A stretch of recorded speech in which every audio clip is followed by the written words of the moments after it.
Já posso? Já estava esperando aqui. Pronto, pois se você quiser ajudar, o pastor Jair está ali, tá? Você pode chamar que ele vai onde você está e vai recebendo e anotando, tá bom? Lembrando, esse dinheiro não é para nós, é lá para a casa de recuperação, tá bom? Vamos correr aqui para a gente continuar.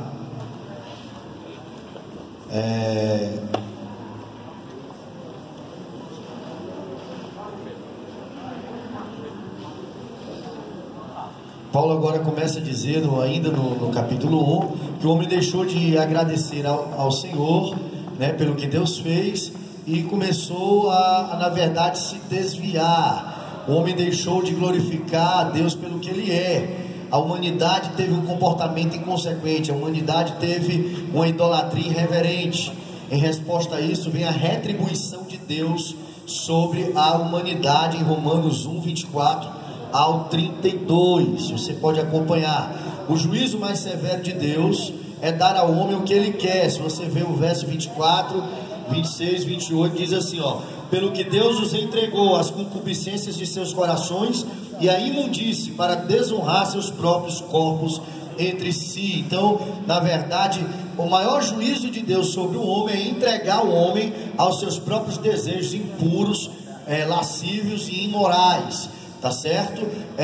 Por exemplo, a idolatria como a imoralidade tanto são causa do juízo como consequência do juízo de Deus, né? Tanto a idolatria e a imoralidade atraem o juízo de Deus, como também são a consequência. Como assim? Deus os entrega a isso e os deixa lá vivendo nesse lamaçal, nesse charco de lodo, como consequência, como punição, né? E aqui a gente pode também interpretar doenças como o HIV e tantas outras, né? Doenças que o homem adquire através dessas práticas imorais e lascívias. A resposta do Evangelho aos pecados, no capítulo 3, né? Paulo vai dar essa resposta no verso 21.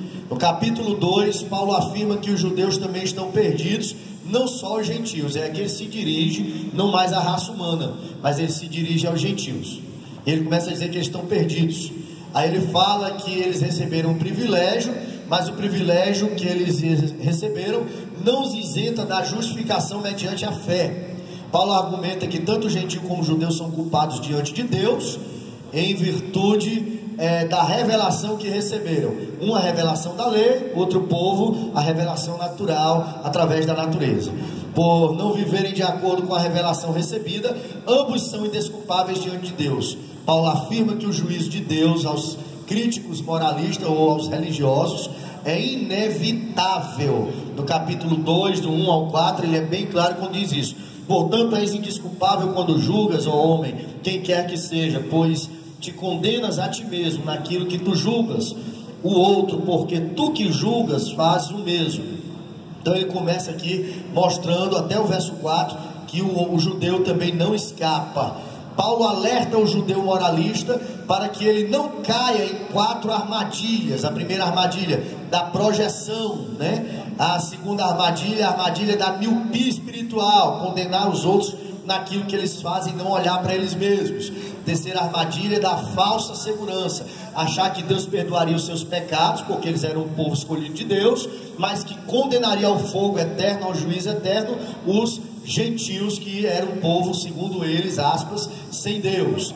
A quarta armadilha do engano teológico. Eles viam a bondade de Deus como uma liberação para o pecado deles. Afinal de contas, Deus é bom, nós somos seu povo, é só a gente oferecer um cordeirozinho lá todo ano e estaremos perdoados. E não era bem assim que Deus estava vendo a situação deles, porque Deus não estava encontrando arrependimento genuíno em seus corações. Paulo agora anuncia o juízo de Deus contra os moralistas, né? Ele destaca 5 características do juízo de Deus. A demora do julgamento não diminui o peso da sentença de Deus. Por mais que Deus esteja em silêncio, o cálice da ira de Deus está enchendo e ele logo virá sobre a igreja, tá certo? Sobre o povo. O juízo de Deus é individual, intransferível e absolutamente justo, ou seja, ele vai julgar um a um, não é um povo, ele vai julgar um a um. E é intransferível, não dá para você dizer, porque isso, por conta disso, fiz isso por conta disso, traí minha mulher porque ela, na verdade, não me dava assistência, ou roubei porque precisava sobreviver. Não, é intransferível, não dá para você transferir. A salvação é pela fé, mas o julgamento é pelas obras. Não há imunidade especial no julgamento divino. Paulo diz isso no verso 11 do capítulo 2. Não tem imunidade parlamentar, como tem um bocado, né? Não, meu amigo. Começa pelo pastorzinho aqui, ó. A sola. Eu tremo e temo diante disso que eu estou dizendo, mas começa aqui em cima, no altar, tá certo? Não tem imunidade, não. O julgamento divino será de acordo com a luz recebida. É claro que Deus não pode julgar um índio da mesma forma que ele julga um pastor. Ele vai julgar segundo a revelação da natureza, a revelação natural que ele revelou-se àquele índio, muitas vezes, que ainda não foi alcançado pelo evangelho da graça, como eu já fui. Já a mim, aí o negócio é complicado, que aí ele vai, você sabia bem direitinho o negócio. Então, é diferente, né? Antes de ser julgado pelo tribunal de Deus, o homem é julgado pelo tribunal da consciência, né? Ou seja, a própria consciência já nos condena, muitas vezes quando fazemos coisas erradas. É bem verdade que Paulo também fala dos que estão com a mente cauterizada. Porém, a consciência, aqueles que têm o Espírito Santo, ou a própria lei da consciência, já vai acusando o homem, mesmo que não tenha Espírito Santo, do certo e do errado, de coisas morais, imorais, amorais, né? Que nós vamos já aprender sobre isso também. O juízo de Deus abrange os segredos mais íntimos do coração do homem. Isso aqui eu achei forte. Porque, meu irmão, um tribunal normal, ele vai trabalhar com provas visíveis. Mas o tribunal de Cristo é com o que está no coração. Ele vai lá dentro e prescruta até o íntimo, até a intenção dos atos que a gente tem. A gente vai ser julgado por isso. Isso aqui é muito pesado. Deus já marcou o dia do julgamento e nomeou o juiz do julgamento e a abrangência do julgamento. Então vai ser as obras dos homens, as palavras dos homens, aquilo que foi dito ou feito pelos homens. E o juiz, nem precisa eu dizer, né? Quem é o juiz? Paulo anuncia que a presunção dos judeus é derrubada. Paulo ataca com confiança, confiança em uma marca externa e não interna. Ou seja, Paulo ele aqui vai mostrar para eles que a circuncisão, que era aquela marca externa que o judeu possuía, ela de nada valia se ela não fosse interna no coração, ela não fosse sincera, ela não fosse pura. Paulo mostra que eles tinham uma falsa segurança em conhecer de forma externa a lei, mas não viviam a mesma em seus corações. É por isso que ele fala acerca dos que são circuncidados pela lei, mas os que são circuncidados no coração, porque esses são os verdadeiros judeus, o verdadeiro povo de Deus, os verdadeiros cristãos. O ensino deles estava falido. Ele mostra que eles tinham uma confiança infundada, supervalorizada deles mesmos. O ensino deles estava falido, a honestidade deles era apenas uma fachada, a pureza moral era apenas de aparência, a contradição religiosa deles era gritante, a obediência era apenas aparente. Eles não obedeciam a Deus de verdade, eles eram religiosos. Ao invés de serem um exemplo para o povo, se tornavam um tropeço para o povo. Às vezes eu fico ali na Via Dolorosa, tem a casa do obreiro lá, que a Via Dolorosa lá em Canidé, né? Tem uma Via Dolorosa que eles chamam, né? Aí eles sobem lá a Rua do Monte com as pedras na cabeça, e cada lugar tem um lugar onde aconteceu algo com Jesus, onde ele tombou com a cruz, onde até chegar lá no alto onde tem uma igreja, e eles vão parando e botando as pedras na cabeça e subindo. Eu até estava brincando, minha mulher gosta muito de brincar, apesar de não parecer, ela estava dizendo assim: eu vou ficar sentado aqui, quando eles passarem com aquelas pedrinhas pequenas, eu vou dizer que o santo não recebe não, só recebe uma lajota daquelas pesadas. Eles botarem na cabeça e subir, né? Mas a verdade é que é uma religião morta, é uma religiosidade vazia, porque eles descem de lá com aquelas pedras na cabeça. Quando eles descem, já descem para se prostituir numa rua que tem lá perto, que é só bordel, só cabaré, né? Só prostituição, bebida, droga. Então muitos deles vêm para essa romaria e passam dias e dias bebendo lá, se drogando lá dentro. Então eu fico vendo aquilo ali. Então a falsa religião, né? Eles não eram um modelo nem um exemplo para ninguém, não são, era apenas aparente. Paulo condena a falsa confiança dos judeus. Paulo mostra que a circuncisão não pode ser substituto para a obediência.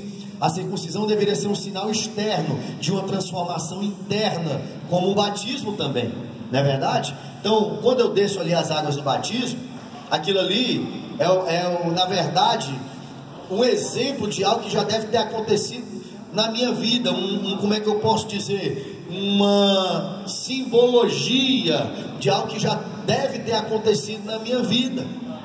Quando na verdade eu desço aquele tanque ali, mas essa circuncisão não aconteceu no meu coração, eu estou tomando um banho de água, só isso, mais nada. É mesmo, pastor? É, porque só tem valor se algo já tiver acontecido na sua vida. A conversão precisa ter acontecido. E diga-se de passagem, água suja, né? Porque é um bocado de gente, né? Entra pelas 200 pessoas, 100 pessoas, a gente não sabe nem quem está entrando, né? Todo mundo, pelo menos. Então, meu amigo, batismo só tem sentido se a circuncisão já tiver acontecido no coração. Do mesmo jeito que a circuncisão judaica só tinha valor se já tivesse havido conversão verdadeira no coração. Paulo mostra que o cumprimento da lei se dá na transformação interna e não no ritual externo. Paulo mostra que o verdadeiro judeu não é herdeiro do sangue de Abraão, mas herdeiro da sua fé, né? Então é a fé que salva. Aí ele vai dar exemplos, né? Você vai ver a própria Raabe, a Meletriz e tantas outras que não tinham esse sangue, mas que herdaram a fé, e pela fé foram salvos, né? No capítulo 3, no verso 1 ao 9, aqui nós paramos na aula passada, o apóstolo faz uma espécie de conversa em forma de diálogo, de forma expositiva, depois respondendo as perguntas e dúvidas dos judeus. Depois dessa sabatina de perguntas, Paulo agora vai mostrar a todos que todos estão amarrados no pecado, não só no meio dos gentios, mas também dos judeus. Paulo vai mostrando que todos são pecadores e que na verdade eles estão aguardando o juízo de Deus. Paulo conclui a sua argumentação em Romanos 3, 9 ao verso 12, né? E Romanos 3, 23, Paulo diz que todos estão perdidos, mas que Deus oferece a salvação a todos.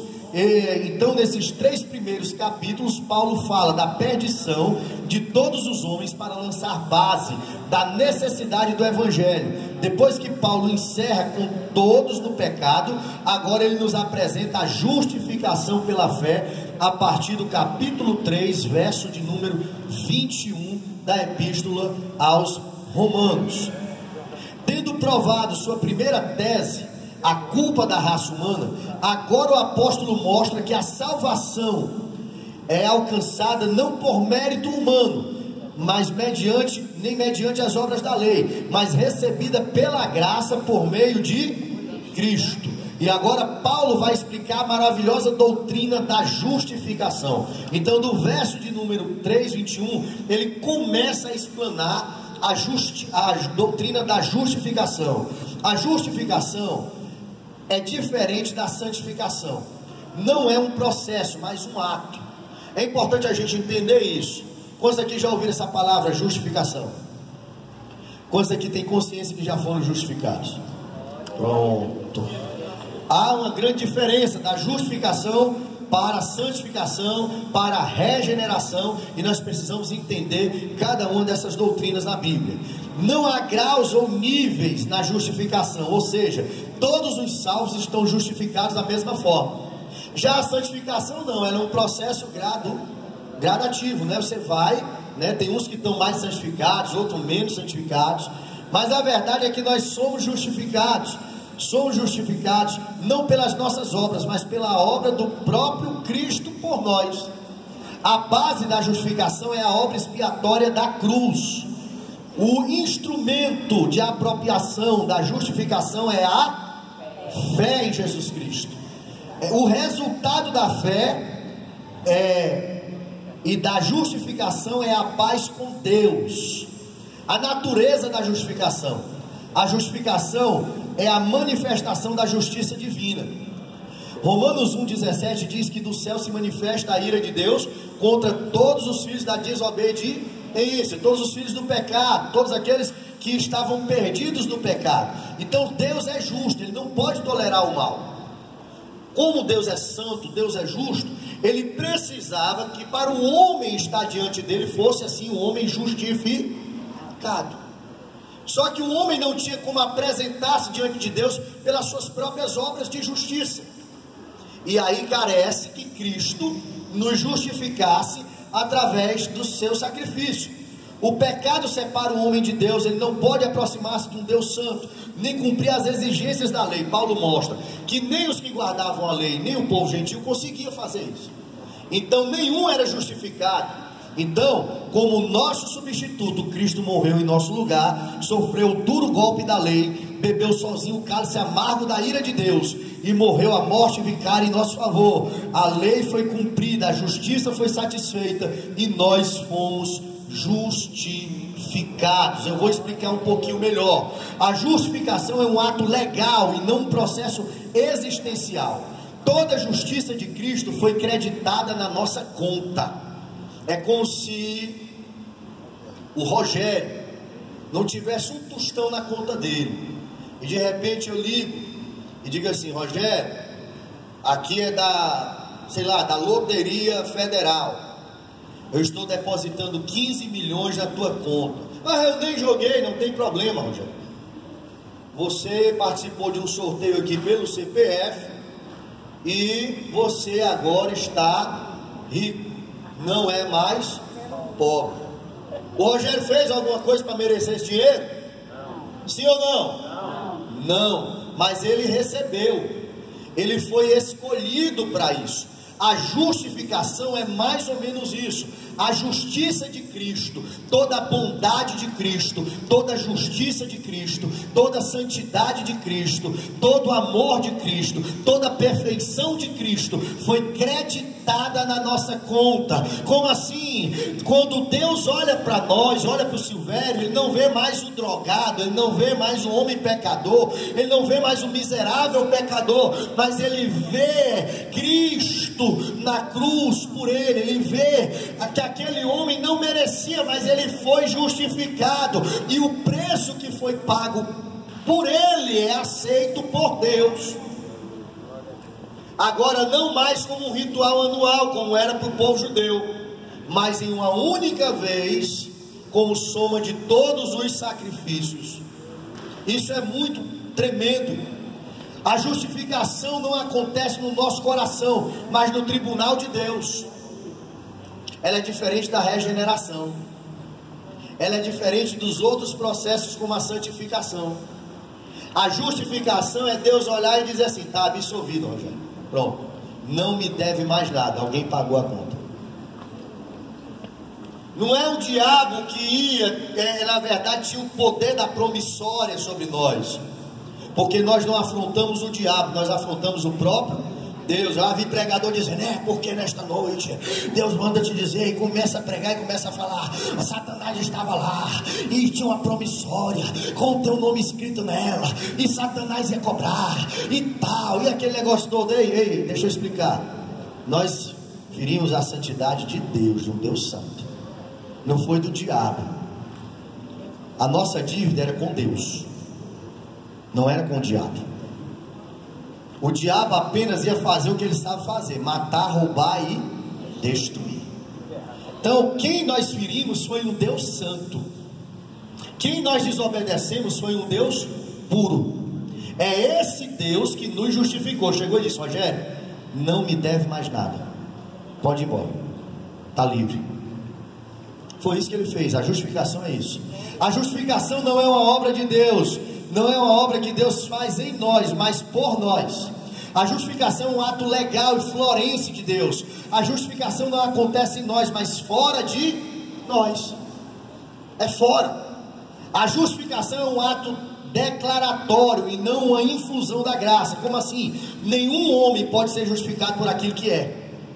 O homem é condenado por aquilo que é e por aquilo que faz, mas é justificado por Deus naquilo que Cristo fez.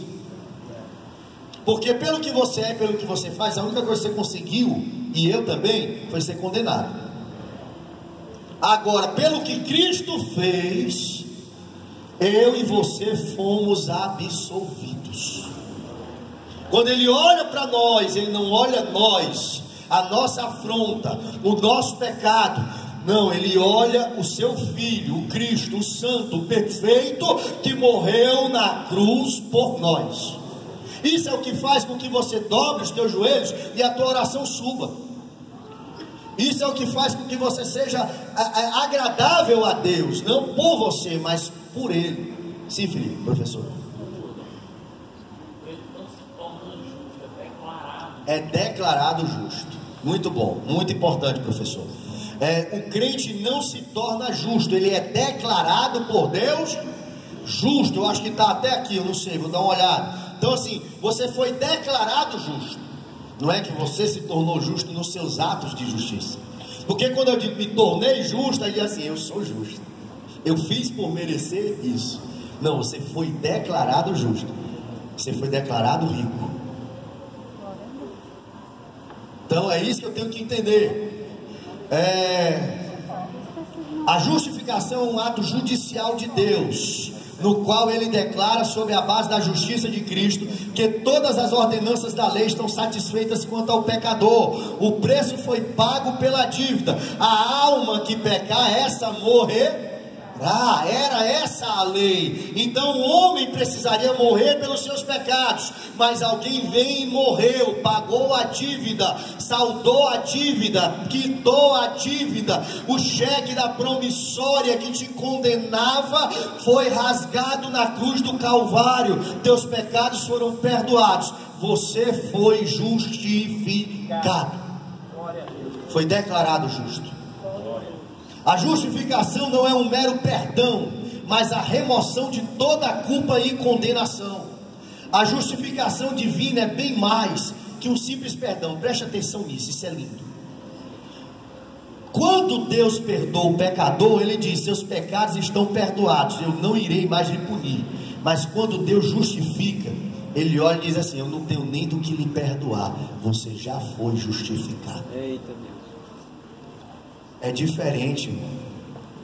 O pecado pode gerar esse pedido de perdão, mas a verdade é que quando você é justificado, Ele olha e diz assim: não, isso aqui já é justo, o meu filho já justificou ele. Isso é tremendo. A justificação é maior que o perdão. A justificação está sobre o fundamento da expiação. Nossa dívida foi transferida para a conta de Cristo, não devemos mais nada. Pegou a tua dívida e lançou sobre Ele lá na cruz. Está lá, foi imputada nele. Ele levou. Eloi, Eloi, lama sabachthani. Deus meu, por quê? Me desamparaste. O peso do pecado da humanidade estava sobre Ele.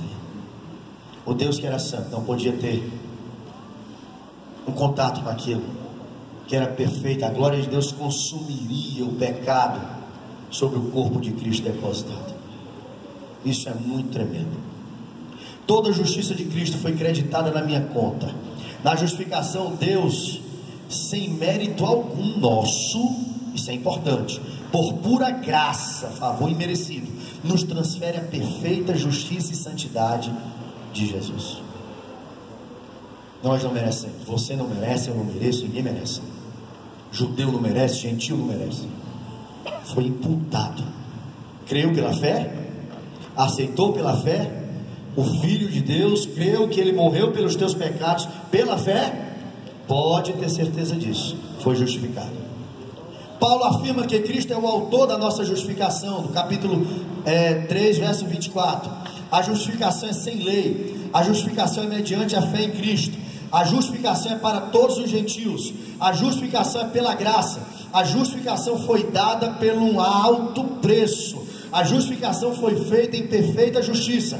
A justificação foi consumada para consumar a lei. Então, capítulo 4, o apóstolo elaborou duas teses no capítulo 4. Quando ele encerra o 3, falando que nós somos justificados e apresentando a maravilhosa doutrina da justificação, aí ele entra no capítulo 4, e aí ele elabora duas teses. A primeira é que todos os homens são pecadores e culpados diante de Deus, e a segunda é que a justificação é a obra exclusiva de Deus por meio da morte expiatória de Cristo, recebida exclusivamente pela fé. Então ele elaborou duas teses. A primeira, todo mundo pecou, está todo mundo perdido, irremediavelmente condenado. A segunda, fomos justificados pela obra de Cristo mediante a fé. A única coisa que Deus requeriu do homem foi a fé. E aí ele diz isso, muito bonito, mas aí como é que fica o culto judaico, a cerimônia judaica? Como é que ele vai dizer isso para o povo judeu, para aquele povo que era cristão, judaizante? Como é que ele vai explicar isso? E Paulo nesse capítulo começa a provar como esse novo evangelho tem sustentação no Velho Testamento. Aí ele diz, eu vou provar para vocês que estavam todos perdidos, e que até mesmo lá na lei de Moisés, no tempo de Abraão, de todo esse pessoal aí dos patriarcas, nós fomos justificados, foi pela fé, não foi pela lei. Aí ele começa, os judeus ensinavam que Abraão havia alcançado a salvação pela sua obediência à lei, mas antes dela ter sido dada a Moisés, mesmo antes dela ter sido dada a Moisés. Paulo usa o exemplo de Abraão e de outros patriarcas para demonstrar a salvação pela fé, não por mérito.